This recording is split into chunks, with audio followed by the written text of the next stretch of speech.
मेरा नाम है सौरभ कुमार और मेरा काम है आपके स्टडी को आसान बनाना।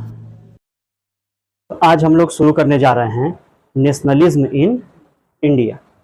मतलब भारत में राष्ट्रवाद का उदय कैसे हुआ, कैसे लोग अपने देश के प्रति प्रेम विकसित करने में सफल रहे, कैसे उनको ऐसा फील होने लगा कि ये देश हमारा है और इसी देश से हमारी पहचान है। समझ गए? आपको पता है कि यूरोप में नेशनलिज्म चल रहा था, है ना? नेशनलिज्म इन यूरोप आप लोग पढ़े होंगे।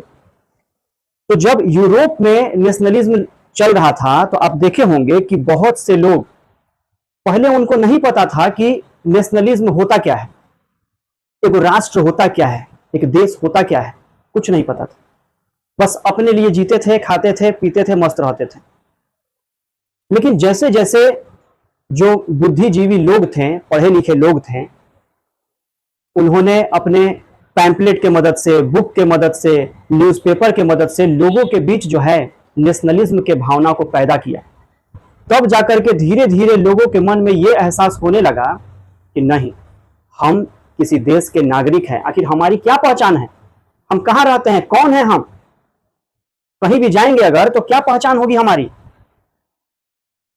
जब यूरोप में नेशनलिज्म चल रहा था तो बहुत से नेशन स्टेट का इमरजेंस हुआ, उदय हुआ, है ना? नए नए राष्ट्र बने। और जब नए नए राष्ट्र बने हैं तो लोगों को एक राष्ट्र का पहचान मिला है और उस राष्ट्र का सिटीजनशिप मिला है। तब जाकर के लोग सोचे कि नहीं, ये देश मेरा है, ये राष्ट्र मेरा है। इसी तरीके से भारत में भी नेशनलिज्म की शुरुआत हुई। अब समझिए नेशनलिज्म मतलब क्या, राष्ट्रवाद। राष्ट्रवाद मतलब क्या?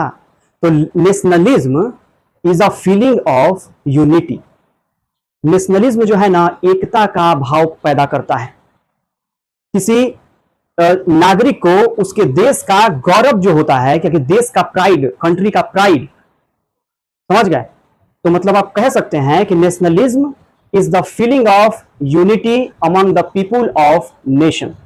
किसी भी देश के लोगों के मन में एक समान एकता का भावना आ जाना, यही कहलाता है नेशनलिज्म। मतलब अपने देश प्रेम, अपने देश का मतलब कि हम लोग जिसे देखिए, समझिए, जब हम लोग से कोई पूछता है तो हम लोग बोलते हैं ना, गर्व से ना बोलते हैं कि वी आर इंडियंस, यही ना हमारा पहचान है। अरे देश विदेश में कहीं जाइएगा, बोलिएगा ना कि हम इंडियंस हैं, आपको बहुत मान सम्मान मिलेगा। समझ गए? तो कहीं भी अगर आप देश में जाइएगा, बोलिएगा, तो हम लोग गर्व से कहते हैं कि नहीं कहते हैं कि वी आर इंडियंस, यही ना हमारी पहचान है। तो नेशनलिज्म के दौरान यही चीज लोगों में विकसित हुआ कि आखिर हम हैं कौन, हमारी पहचान क्या है, कैसे हम जाने जाएंगे। समझ गए? तब लोगों में राष्ट्रवाद का भावना पैदा हुआ है और नए नए आइकन्स आए हैं, नए नए सिंबल्स आए हैं, नए नए एंथम्स आए हैं। लोग सुनते हैं कि मेरे देश का ये राष्ट्रीय गीत है, राष्ट्रीय गान है। जैसे हम ही लोग का जब जन गण मन बजता है तो देखिएगा गूज बम्प शुरू हो जाता है, रोआ खड़ा हो जाता है, देखो देश प्रेम का भावना और ज्यादा बढ़ जाता है। क्या समझ गए? होता है कि नहीं? ऐसा होता है। यही हुआ होगा उस समय। समझ गए? जब लोग ब्रिटिश शासन से जब बहुत ज्यादा दुखी हो गए, बहुत ज्यादा परेशान हो गए, और जब हमारे समाज के जो बुद्धिजीवी लोग थे वो जब समाज में आए हैं, लोगों को एक नया रास्ता दिखाए हैं, नया मार्ग बताए हैं, तब न जाकर के लोगों में समझ में आया कि नहीं यार, सही में हम लोग जात पात धर्म ये सब कुछ नहीं है, हम लोग सब एक हैं और we are the citizen of India. धीरे धीरे भारत में एकता का भावना पैदा होने लगा बाबू। समझ गए? हर समाज, हर धर्म के लोग एक साथ आने लगे।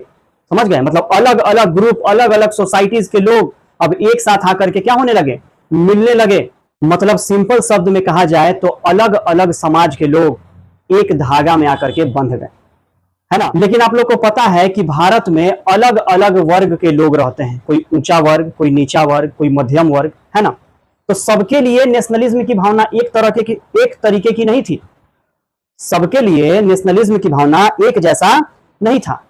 ब्रिटिश शासन में जिनको फायदा मिल रहा था उनके लिए नेशनलिज्म की भावना कुछ और रही होगी, और जो बेचारा किसान मजदूर पिस रहा था उनके लिए राष्ट्रवाद की भावना कुछ और होगी, है ना? तो आखिर भारत में कैसे राष्ट्रवाद का विचार पैदा हुआ, इस चैप्टर में हम लोग को पढ़ना है। और इस चैप्टर में बेसिकली बाबू आपको 1920 के बाद का चीज पढ़ना है। कब से?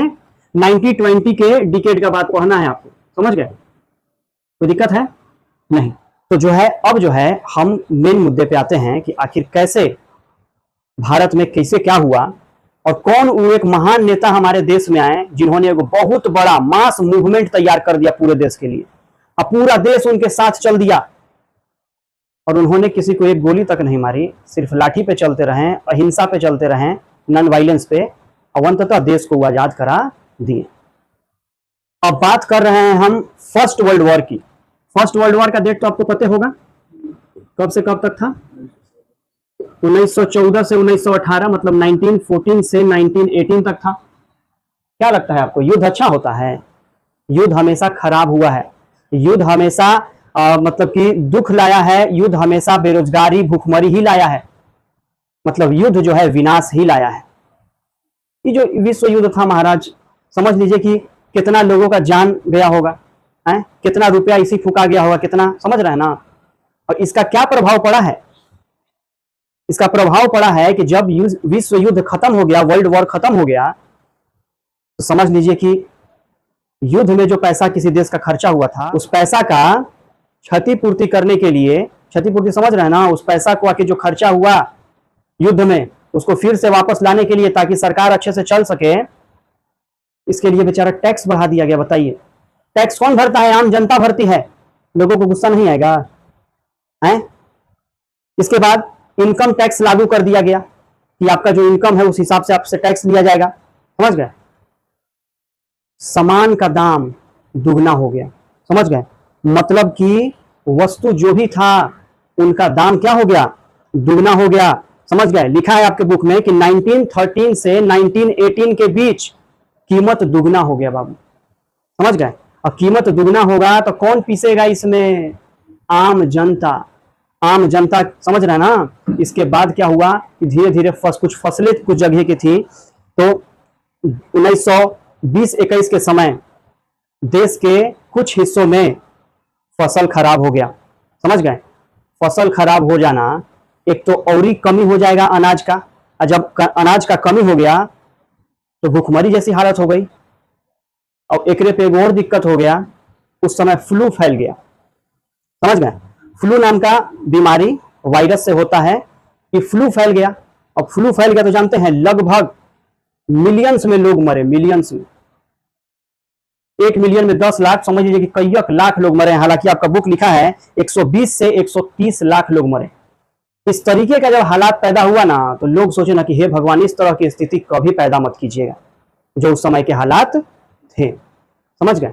तो आखिर इस विश्व युद्ध के बाद जो है कैसे हमारा देश रास्ते पे आया, समझ गए ना? कैसे हमारा देश आजाद हुआ, अब उसके बारे में हम लोग जानेंगे। आइडिया ऑफ सत्याग्रह क्या है? पहले तो ये समझिए कि सत्याग्रह क्या है। मतलब सत्य के लिए किया गया आग्रह सत्याग्रह कहलाता है। और इसका शुरुआत जो है ये महात्मा गांधी किए थे। ठीक है? भारत आने से पहले महात्मा गांधी दक्षिण अफ्रीका में थे, साउथ अफ्रीका में रहते थे। और सबसे पहले सत्याग्रह का उपयोग उन्होंने साउथ अफ्रीका में ही किया था, क्योंकि साउथ अफ्रीका में रेशियल डिस्क्रिमिनेशन चल रहा था, रंग के आधार पर भेदभाव हो रहा था, गोरा काला का। समझ गए? वहां भी महात्मा गांधी लोहा लिए और ब्रिटिश सरकार को घुटना पे लाए। तो गांधी जी का मानना था कि सत्याग्रह जो है वो क्या है, तो आपको पता है कि सत्य के लिए आग्रह करना। मतलब गांधी जी का कहना था, अगर आप सच्चे हैं और आपका लड़ाई बुराई के खिलाफ है, अन्याय के खिलाफ है, ठीक है ना, तो आपको गोली बंदूक का जरूरत नहीं है। आप उस इंसान के, मान लीजिए कि आप क्या कीजिए, गोली बंदूक से उसको मार दीजिएगा, लेकिन उसका जो अंतर्भाव है, मन का जो भाव है, उसको आप साफ नहीं कर पाइएगा। तो गांधी जी का कहना था कि आप लोगों के मन को बदल दीजिए, और इसको आप अहिंसा से, मतलब कि नॉन वायलेंस से ही बदल सकते हैं। समझ गए? मतलब जो अन्यायी है, समझ गए, जो अन्याय कर रहा है, उसके मन को झिझोड़ के रख दीजिए, उसकी चेतना को जगा दीजिए, इंटरनल फीलिंग्स को, इंटरनल सोल को जो है एकदम इस तरीके से जगा दीजिए ना कि उसको एहसास हो कि हम गलती कर रहे हैं, हमको ऐसा नहीं करना चाहिए था। इसीलिए गांधी जी अहिंसा पे जोर देते थे। समझ गए? आप ही लोग सोचिए, किसी को क्या है, आपसे कोई बदमाशी किया, उसको मार दिए एक झापड़, है, चाहे डंडा से मार दिए, ये ठीक बात नहीं है। लेकिन अगर आप उसको समझा करके उसका मन बदल दिए, ये ना बहुत बड़ी बात है। बताइए, अंगुली माल जैसा डाकू जो जिस मारता था, अंगुलियां काट काट के उसका माला बना लेता था, उसको महात्मा बुद्ध जो है बदल दिए ना। बाद में जाकर के वही आदमी ना रामायण लिखा वाल्मीकि बने। तो मन को बदल देना, समझ गए? महात्मा गांधी, समझ गए? सत्याग्रह सबसे पहले उन्होंने भारत में किया था कि दक्षिण अफ्रीका में? दक्षिण अफ्रीका में। तो जब वहां पे कोई केस था, केस महात्मा गांधी जीत गए भाई, ठीक है। महात्मा गांधी जब केस जीत गए ना, तो उनको जो है भारत आने के लिए निमंत्रण दिया गया। और महात्मा गांधी के जो पॉलिटिकल गुरु थे, उनका नाम था जीके गोखले, है ना।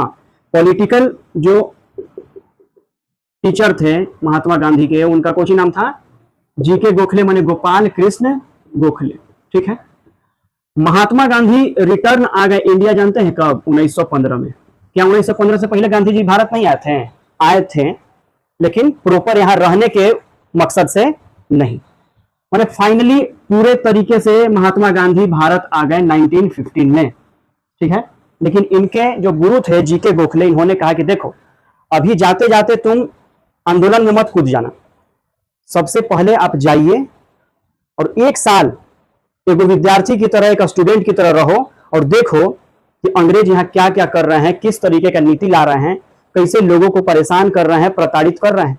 तो गांधी जी जो है 1960 में साबरमती आश्रम का स्थापना करते हैं। 1916 में किसका? साबरमती आश्रम, ठीक है बाबू। साबरमती नदी के किनारे साबरमती आश्रम का स्थापना महात्मा गांधी कब किए? 1916 में किए। 1916 में कांग्रेस का एगो सेशन होता है लखनऊ में, समझ गए? कांग्रेस का सेशन कहाँ होता है जी? लखनऊ में होता है, ठीक है।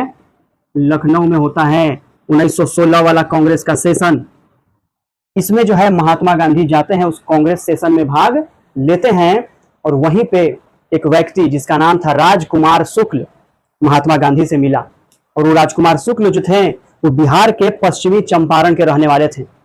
उन्होंने गांधी जी से कहा, क्योंकि उन्होंने गांधी जी के बारे में सुन रखा था बढ़िया बात, गांधी जी से कहा कि आप जो है हमारे बिहार के पश्चिमी चंपारण या चंपारण में आइए। उस समय पश्चिमी या पूर्वी चंपारण नहीं बटा था, उस समय खाली चंपारण हुआ करता था। तो हमारे चंपारण में आइए। तो महात्मा गांधी ने कहा कि हम आएंगे, ठीक है।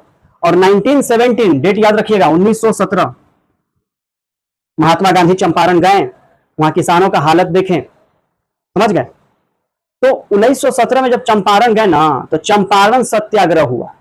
मतलब गांधी जी सबसे पहला बार सत्याग्रह का यूज भारत में कब किए? चंपारण में। तो चंपारण सत्याग्रह कब हुआ? 1917 में। अब क्यों हुआ ये समझिए। क्या हो रहा था कि बिहार के चंपारण में अंग्रेज जो थे, ये बोलते थे कि 20 कट्ठा में 3 कट्ठा पे तुमको नील का प्रोडक्शन करना है। नील समझ रहे हैं? कपड़वा रंग आता है जेकरा से। और उस समय यूरोपियन मार्केट में नील का बहुत डिमांड था, समझ गए? लेकिन किसान नील का खेती करना नहीं चाहता था। क्यों नहीं करना चाहता था? क्योंकि नील का जो पौधा होता है वो मिट्टी में बहुत अंदर तक जाकर के और मिट्टी को इनफर्टाइल कर देता है, क्योंकि अंदर तक जाकर के पानी सोख लेता है पूरा। समझ गए बात? किसान करना नहीं चाहता था, लेकिन अंग्रेज सब जबरदस्ती कराता था। और इस प्रथा को 3 कठिया प्रथा कहा जाता था। 3 कट्ठा में उगाया जाता था ना नील, इसीलिए 3 कठिया प्रथा कहा जाता था, ठीक है। गांधी जी गए, देखे कि हाँ भाई, किसान जो है वो अपना अनाज उगा रहा है, उगाने दिया जाए, जबरदस्ती काहे उगवाइएगा, है ना। अब गांधी जी पढ़ के आए थे वही इंग्लैंड से, समझ गए ना, सब अंग्रेजों का नियम कानून जानते थे। तो गांधी जी बोले कि नहीं, आपको जो है कानून को वापस लेना पड़ेगा। शुरू में तो अंग्रेजों ने नहीं माना, लेकिन पता चला कि भाई कोई गांधी नाम का आदमी आया है, अंग्रेजों की हालत खराब हो गया कि ये वो नॉर्मल इंसान। ब्रिटिश सरकार बोली कि जो है, जो कह रहा है ना, एकदम कर दीजिए, मतलब गांधी जो कह रहे हैं उसको कर दीजिए। तो वहीं पे ना एगो वायसराय था बिहार के चंपारण में ही, जिसका नाम था इरविन, समझ गए? वो गांधी जी को खाना पर बुलाया। अब इरविन का जो बावर्ची था वो बावर्चिया का नाम था बतख मियाँ, समझ गए। हालांकि इस बुक में जिक्र नहीं इस बात का, लेकिन हम बता दे रहे हैं। वो पूरा खुश हो गया कि जब खाना पे इरविन गांधी जी को बुलाया तो खाना में बोला गया कि जहर मिला देना। बतख मियाँ से कहा गया कि खाना में जहर मिला देना। बेचारा बतख मियाँ डर से खाना में जहर मिलाया, लेकिन जब गांधी जी के सामने परोसा गया तो बेचारे बतख मियाँ जो हैं उन्होंने इशारा कर दिया गांधी जी को कि खाना मत खाइएगा, ठीक है। तो गांधी जी जो है खाना नहीं खाए, बहाना मार दिए कि हम सूरज ढलने के बाद खाना नहीं खाते। इरविन फिर बोला कि अच्छा तो दूध पी लीजिए, तो बोले कि हाँ दूध पी लेंगे। दूध में भी जहर मिलाने को कहा गया, बतख मियाँ दूध में जहर मिलाई भी नहीं की। बाद में हालांकि जो भी अंग्रेज बतख मियाँ के साथ किया हो, तो ये बात तो कंफर्म है कि चंपारण सत्याग्रह के दौरान गांधी जी का जान कौन बचाए थे? बतख मियाँ बचाए थे, समझ गए। चंपारण सत्याग्रह के बाद तिनकठिया प्रथा को समाप्त कर दिया गया, और जब तिनकठिया प्रथा को समाप्त कर दिया गया, पूरा चंपारण का किसान खुश। यार ये व्यक्ति ऐसा है, इतना साल से तिनकठिया प्रथा चल रहा था उसको खत्म कर दिए। मतलब इनका इतना ज्यादा नाम हो गया, माने रातों रात वायरल हो गए, समझ गए, हम ट्रेंडिंग में चलने लगे। अब यही ना हो रहा है, रातों रात कोई वायरल हो जा रहा है। तो उस समय गांधी जी रातों रात वायरल हो गए कि अरे बाबू एगो कोई महापुरुष इंसान आए हैं, अंग्रेज डर कुछ नहीं कर रहे हैं, ना लाठी चला रहे हैं ना बंदूक चला रहे हैं, अंग्रेजों पीछे खसक जा रहा है। पूरा फॉलोअर बढ़ गया ना उनका, समझ गए। 1917 के बाद 1918 में दो काम किए गांधी जी। पहले वो चल गए अहमदाबाद मिल आंदोलन में, ठीक है। अहमदाबाद मिल आंदोलन में क्या हुआ ना कि अहमदाबाद में सूती फैक्ट्री था, सूती कपड़ा का फैक्ट्री, समझ गया। तो अहमदाबाद गुजरात इस सब में प्लेग फैल गया था, प्लेग नाम का बीमारी। मजदूर सब बेचारा डरे घरे जा लगा, कहीं मर मुरा गया था। तो मलिकमन रोक लिया कि ना ना मत जाओ यार, सूती कपड़ा का बहुत डिमांड है, यहाँ से सूती कपड़ा बनाया जाएगा तब ना इंग्लैंड में जाके बेचेंगे, फायदा होगा, तुम लोग को ना हम प्लेग बोनस देंगे, है ना। बेचारा लालच में मजदूर भी रुक गए, सब कारीगर मजदूर रुक गए। तो प्लेग बोनस तब तक दिया गया मजदूरों को जब तक प्लेग का प्रकोप था। जैसे ही प्लेग का प्रकोप खत्म हुआ उनको पैसा देना बंद कर दिया गया, समझ गए। जैसे जैसे कोरोना वायरस आया था, तो कोरोना आया था तो सब बेचारा फैक्ट्री बंद हो गया था, तो जितना मजदूर ये सब था ये सब आया कि नहीं आया। तो उसी तरीके से प्लेग बोनस जब बंद कर दिया गया तो सब जितना भी मिल का मजदूर था सब हड़ताल पे आ गए कि हम नहीं काम करेंगे। इनको बुलाया गया गांधी जी को, गांधी जी आए, उन्होंने बोले कि यार आप लोग कंपनी के मालिक हैं, कंपनी के मालिक को हमेशा मजदूर के हित में सोचना चाहिए, मजदूर के फेवर में सोचना चाहिए, क्योंकि ये हैं जब तक ये काम कर रहे हैं तभी तक आप मालिक बने हैं। जब ये काम करके छोड़ देगा ना काम करना, भैया कहाँ जाओगे पता नहीं चलेगा। इस तरीके से गांधी जी बहुत बात किए। प्लेग बोनस दिया गया 35%, समझ गए ना। प्लेग बोनस कितना दिया गया? 35 प्लेग बोनस, समझ गए, 35% दिया गया। मतलब कि गांधी जी का उइजो जीत, फॉलोअर और बढ़ गया और वायरल गांधी जी, समझ गए। अहमदाबाद से कुछ ही दूर पे एगो जगह है खेड़ा, खेड़ा में भी आंदोलन कर दिए। क्या है, बेचारा किसान सबका फसल बर्बाद हो गया था, अंग्रेज सब टैक्स में कमी नहीं कर रहा था, मांगे जा रहा था टैक्स। बुलाया गया गांधी जी को, तो गांधी जी कहें कि बताइए कि फसल बर्बाद हो गया कहां से देगा ये लोग। गांधी जी भी बोले कि देखिए जो भी किसान भाई टैक्स देने में सक्षम नहीं है वो नहीं दें, और अगर जिनके पास टैक्स देने भर का पैसा है तो टैक्स जरूर दें। इस तरीके का बात हुआ, और गांधी जी जो है वहां से भी टैक्स का करवा दिए, जो नहीं देने लायक थे हटवा दिए, समझ गए। मतलब देख रहे हैं 1917 1918 एकदम गांधी जी एकदम वायरल पर वायरल हो रहे हैं। अब ये बात पूरा दिन दुनिया में फैल गया यार कि बाप रे बाप वो कौन महान पुरुष हैं, जहां जा रहे हो या अंग्रेजों पीछे हट जा रहे हैं, जो कह रहे हैं सब अंग्रेज मान ले रहा है बिना कुछ कहे, नाश्ता पानी चाय अलगे से पूछ रहा है। गांधी जी इतना फेमस हो गए कि लोग मतलब खाली गांधी जी कह दिए लोग उनके साथ हो गए। अंग्रेज सब जानते हैं 1999 में, मतलब मार्च 1919 में एगो एक्ट लेके आया जिसका नाम था रॉलेट एक्ट। इस एक्ट कहे के लिए आया था? अंग्रेजों ने सब देखा ना कि बड़ा ही क्रांतिकारी गतिविधि बढ़ रहा है ना। जो नेशनलिस्ट थे ये लोग बड़ा उपद्रव मचा रहा है, अंग्रेज को मार रहे होंगे भाई, कि नेशनलिस्ट का काम क्या है? देश को स्वतंत्र कराना, अपने देश के लिए लड़ेगा नहीं। अंग्रेजों ने देखा कि सब तो बड़ा ही लोग में राष्ट्र भक्ति का भावना आ रहा है, ये लोग में बड़ा नेशनलिज्म का भावना आ रहा है। इसको रोकने के लिए वो सब बकनलवन 1919 में ले आया एगो एक्ट जिसका नाम था रॉलेट एक्ट। इसका नाम रॉलेट एक्ट इसलिए पड़ा कि सर सिडनी रॉलेट नाम का व्यक्ति ही इस एक्ट का अध्यक्ष था, है ना। इसको ना बिना अपील, बिना दलील या बिना वकील का कानून कहा गया है, और गांधी जी इसको काला कानून बोले हैं, ब्लैक लॉ। इसको बिना वकील, बिना दलील या बिना अपील का इसलिए कहा गया है क्योंकि इसमें जो भी व्यक्ति पे अंग्रेजों को शक होता था कि ये क्रांतिकारी है और कहीं भी आंदोलन कर सकता है, कहीं पे भी कुछ भी हो सकता है, हिंसा हो सकता है, वायलेंस हो सकता है, उसको पकड़ के जेल में बंद कर लो। और वो भी कितना दिन?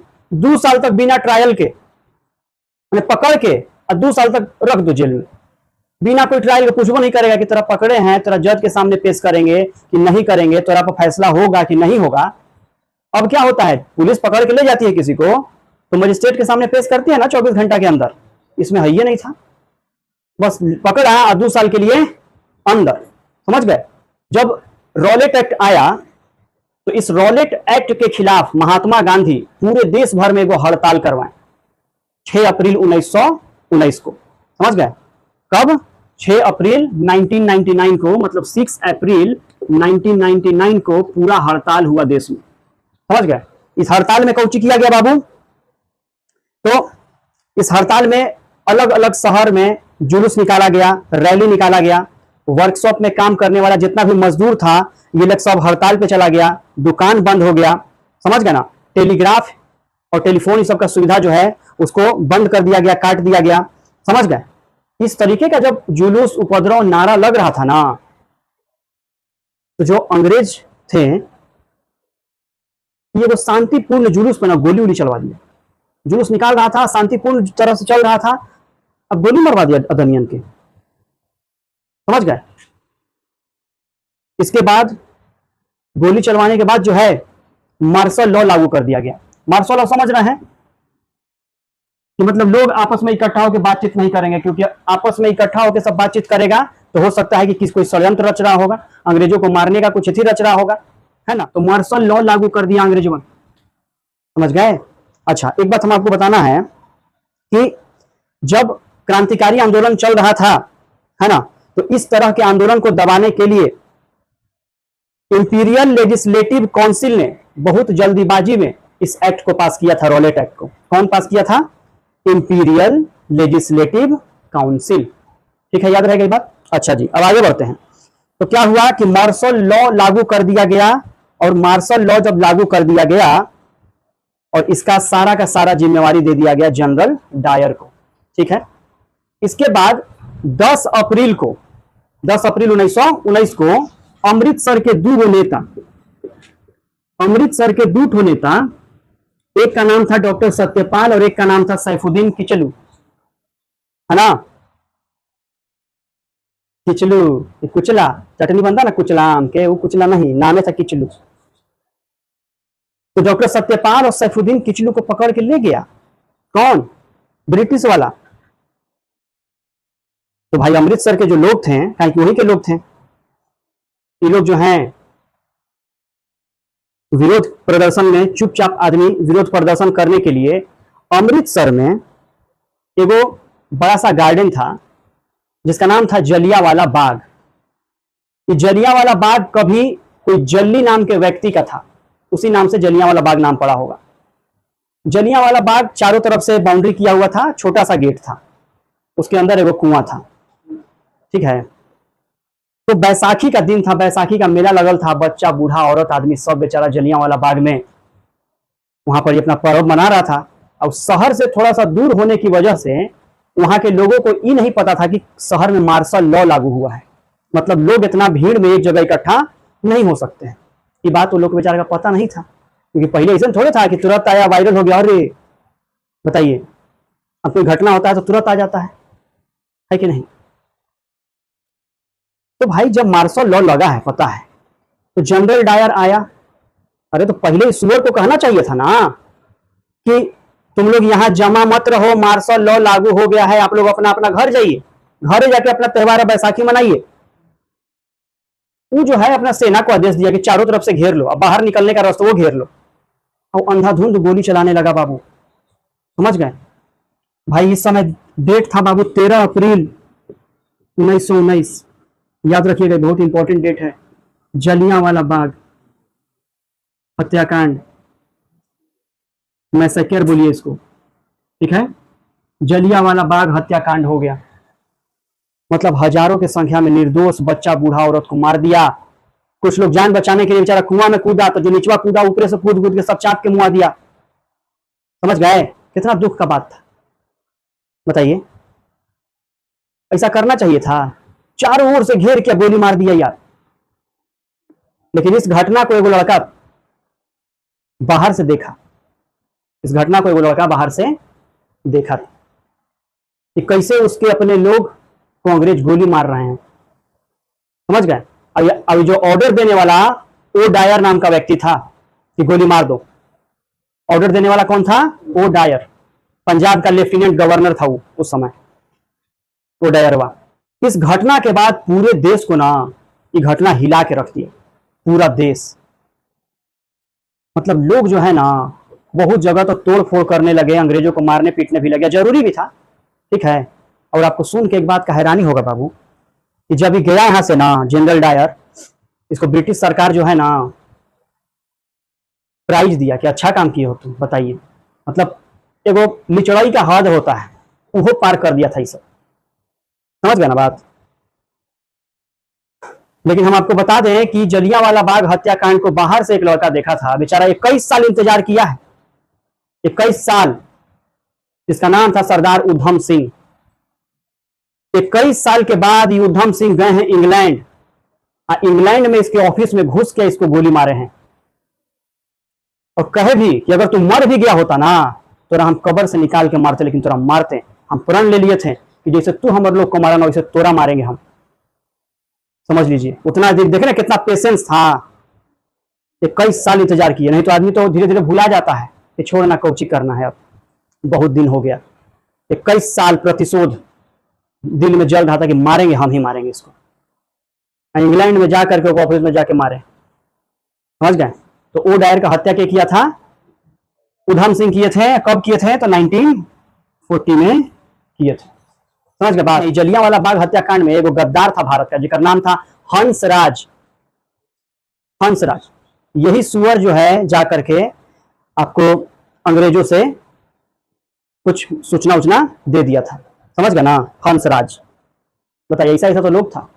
और हम आपको बताएं, जलियांवाला बाग हत्याकांड के बाद जो है ना, जैसे ही खबर फैला ना पूरा देश में, भारत के बहुत से लोग सड़क पर उतर गया। समझ गए?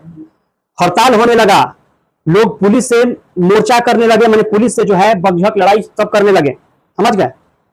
सरकारी इमारत पे हमला करने लगे, जो ब्रिटिश वन का था भवन, सब उस पर हमला करने लगे। और सरकार जो है इस कार्रवाई को एकदम निर्ममता से कुछ चल दिया, मैंने जहां जरूरत पड़ा मारना है मार दो। जब उन्हें 1000 आदमी को मारे में नहीं सोचा जलियांवाला बाग में, तो उस सबको मारे में कोई सोचेगा? इतना निर्ममता से कुचल दिया, क्योंकि देखिए उन लोग के पास आधुनिक हथियार था, हम लोग के पास उतना चीज नहीं था। समझ गए? और जानते हैं पूरा तरीके से हमारे सत्याग्रहियों को, मतलब हमारे जो रिवोल्यूशनरीज थे, इनको जो है अपमानित किया गया। समझ गए ना? जमीन पे नाक रगड़वाया कि तो ऐसा काहे किया, सोचिए, जमीन पे नाक तक रगड़वाया। समझ गए ना? हाँ, बोला कि पैर के बल घिसट घिसट के चल सड़क पे। समझ गए ना? साहब को सलामी करो। समझ गए? बहुत कोड़ा मारा गया। समझ गए? यहां तक कि पंजाब के गुजरावाला एगो जगह है, वहां पे बम तक बरसाया गया। ये सब जब देखा ना महात्मा गांधी जी देखें, तो जो था ना हड़ताल, उसको अपना आंदोलन को वापस ले लिए। बोले कि यार यहाँ तो बहुत ज्यादा हिंसा हो रहा है, और हम तो अहिंसा के मार्ग पे चले वाले व्यक्ति हैं। समझ गए? तो लोग समझ रहे हैं। तो रॉलेट एक्ट बहुत बड़ा आंदोलन था, लोग जो है इसमें बहुत ज्यादा भाग लेके काम किए, लेकिन ये मात्र शहर तक ही सीमित था, हर जगह नहीं फैला था। लेकिन महात्मा गांधी ये बात जानते थे कि इससे बड़ा भी आंदोलन हम करेंगे। उनके दिमाग में था कि हम इससे बड़ा जन आंदोलन करेंगे, लेकिन इसके लिए, इतने बड़े आंदोलन करने के लिए हिंदू और मुस्लिम को दोनों को एक साथ लाना होगा, एक धागा में बांधना होगा। अगर हिंदू मुस्लिम जैसा माला बनाना है तो दोनों को एक ही धागा में पिरोना होगा। समझ गए? तब तक आपको पता है कि 1918 में जो है, ध्यान दीजिए, 1918 में वर्ल्ड वार खत्म हुआ था। अब वर्ल्ड वार जब खत्म हुआ ना, तो इस वर्ल्ड वार में जीत हुई थी ब्रिटेन की। लेकिन जो तुर्की देश आप देख रहे हैं, कि तुर्की कभी ऑटोमन साम्राज्य का हिस्सा हुआ करता था, ठीक है, और ऑटोमन साम्राज्य जो है जर्मनी का साथ दिया था और जर्मनी हार गया। अब ब्रिटिशों ने क्या किया ना, कि तुर्की को तोड़ना शुरू किया। उसके भाग को कोई को किसी को दे दिया, कोई अपने रख लिया। लेकिन आपको पता है कि मुस्लिम जगत के जो धार्मिक व्यक्ति हैं, जिनका नाम पहले हुआ करता था खलीफा, खलीफा का पद वो लोग समाप्त करना चाहता था। इस पद को बहुत अपमानित किया। कौन? ब्रिटेन वाले। पूरे दुनिया के मुस्लिम लोग ब्रिटेन से गुस्सा गए, और भारत में भी यहां के मुसलमान पूरा खिसिया गए। गांधी जी दिमाग के विकलास आदमी तुरंत कहें कि यह बढ़िया मौका है, मार देते हैं तीर फटाक से। समझ गए? अब तुरंत जो है मुस्लिमों को बुलाएं कि देखिए कितना बुरा हो रहा है, कि आपके धार्मिक जो रिलीजियस व्यक्ति हैं, रिलीजियस पर्सन हैं, उनको इस तरीके से किया जा रहा है। और इधर हिंदू लोग तो गांधी जी के सपोर्ट में है ये था। अब पूरा बड़ा जन आंदोलन करवाएं, जिसका नाम था खिलाफत मूवमेंट। ये खिलाफत मूवमेंट 1919 से शुरू होकर के 1924 तक चला। और इसमें जानते हैं हिंदू मुस्लिम एकता इतना बढ़िया देखा गया कि कह नहीं सकते। हिंदू मुस्लिम यूनिटी देखा गया। समझ गए ना? मतलब हिंदू और मुस्लिम दोनों कंधा से कंधा मिला के चला। समझ गए? अब काहे हुआ, तो इस मूवमेंट का नेतृत्व जो है दो अली ब्रदर्स ने किया था। एक का नाम था मोहम्मद अली और दूसरे का नाम था शौकत अली। समझ गए? और हम आपको बता दें कि मार्च 1919 में बंबई में एगो खिलाफत समिति का गठन किया गया। खिलाफत कमेटी का एस्टैब्लिशमेंट हुआ मार्च 1919 में। कहां पे? बंबई में। याद रखेंगे? हाँ, ठीक है। इसके बाद जो है, जो अली बंधु थे, महात्मा गांधी के साथ चर्चा शुरू किए। समझ गए ना? और सितंबर 1920 में कलकत्ता में कांग्रेस का सेशन हुआ था। गांधी जी ने कहा कि आप लोग खिलाफत को सपोर्ट कीजिए। गांधी जी ने और जो कांग्रेस के नेता थे ना, उनसे आग्रह किया कि आप लोग जो है इस खिलाफत मूवमेंट को क्या कीजिए, सपोर्ट कीजिए। समझ गए? तब जाकर के कुछ होगा।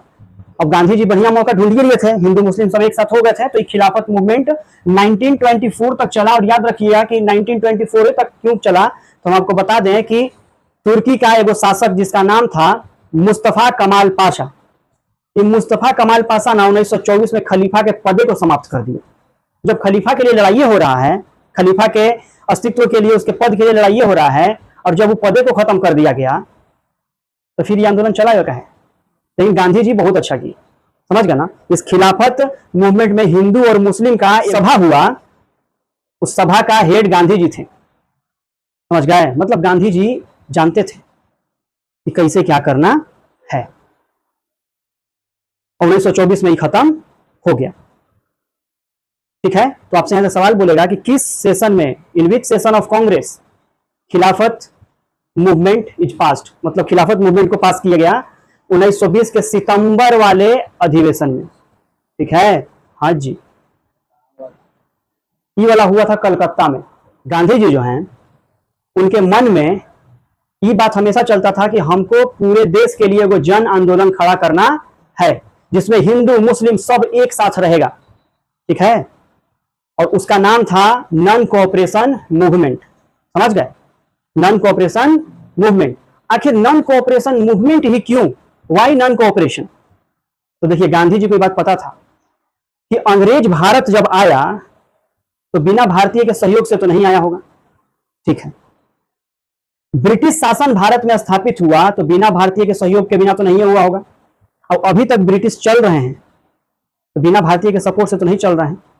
मतलब हमने सपोर्ट दिया, अब हम यही सपोर्ट वापस ले लेंगे। समझ गए? मतलब अंग्रेज का हम लोग क्या करेंगे, सहयोग करेंगे ही नहीं। समझ गए ना। तो नॉन कोऑपरेशन का हिंदी में बोला जाता है असहयोग, मतलब कि उनका अब सहयोग करना ही नहीं है। और गांधी जी का कहना था कि अगर भारत के लोग अपना सहयोग वापस ले लेते हैं तो 1 साल के अंदर, बाबू 1 साल के अंदर आजादी मिल जाएगा। समझ गए ना। तो गांधी जी का इसमें बहुत एकदम माने कि लाइन बाई लाइन उनको सीढ़ी चढ़ना था। समझ गए। सबसे पहले गांधी जी कहे कि अंग्रेज सरकार जो भी आप लोग को उपाधि दिया है, कोई पदवी दिया है, सब लौटा दीजिए। वकील जो है अंग्रेज वाला बनाया गया, कोर्ट में जाके वकालत नहीं करेंगे। भारतीय शिक्षक जो है उन लोग का स्कूल में जाके नहीं पढ़ाएंगे। ब्रिटिश वाला जो स्कूल खोला है ओकरा में भारत का बच्चा लोग जाकर के नहीं पढ़ेगा। समझ गए। नाई जो है, नाई सब अंग्रेज का बाल नहीं काटेगा। धोबी सब कपड़ा नहीं धोएगा अंग्रेज का। हर तरीके से बहिष्कार। जितना भी विदेशी कपड़ा है उन विदेशी कपड़ा को जला दो। जला दिया गया चौक चौराहा पे। लेकिन इस चौक चौराहा पे जब जलाया जा रहा था कपड़ा ना, चौक चौराहा पे जब कपड़ा जलाया जा रहा था तो इसको रविंद्रनाथ टैगोर ने बर्बादी कहा है कि कुछ नहीं बस एक बर्बादी है। ठीक है। मतलब उन्होंने कहा कि जब कपड़ा है देश में तो उसको चलाइए, लेकिन गांधी जी का कहना था कि नहीं, ब्रिटिश कोई भी चीज हमारे देश में नहीं चलेगा। और हम आपको बता दें कि महात्मा गांधी को महात्मा का जो उपाधि है ये रविंद्रनाथ टैगोर दिए थे, और रविंद्रनाथ टैगोर को गुरुदेव का उपाधि महात्मा गांधी दिए थे। गांधी जी जो है इस नॉन कोऑपरेशन मूवमेंट को चलाने के लिए जो बात कहे थे, इससे बहुत से कांग्रेस के नेता खुश नहीं थे, जैसे कि एनी बेसेंट, बिपिन चंद्रपाल, मोहम्मद अली जिन्ना। ये सब गांधी जी के असहयोग मतलब कि नॉन कोऑपरेशन से खुश नहीं थे। इन्होंने कांग्रेस से त्यागपत्र दे दिया। 1 अगस्त 1920 को असहयोग आंदोलन शुरू हुआ, नॉन कोऑपरेशन मूवमेंट शुरू हुआ। लेकिन इसको पास कब किया गया, तो दिसंबर 1920 में कांग्रेस का अधिवेशन होता है नागपुर में। इस नागपुर के सेशन में ही नॉन कोऑपरेशन मूवमेंट को क्या कर दिया गया, पास कर दिया गया। याद कीजिए, हम खिलाफत का आंदोलन आपको बताए थे, उसको सितंबर 1920 में पास किया गया था। लेकिन ये असहयोग का जो है इसको कहां पास किया गया, दिसंबर 1920 के नागपुर वाले सेशन में। समझ गए। तो यहां तक हम जो पढ़ाई उसको समझ में आया तो नहीं कि हो, तो ठीक है। अब जो है मिलेंगे बाद में।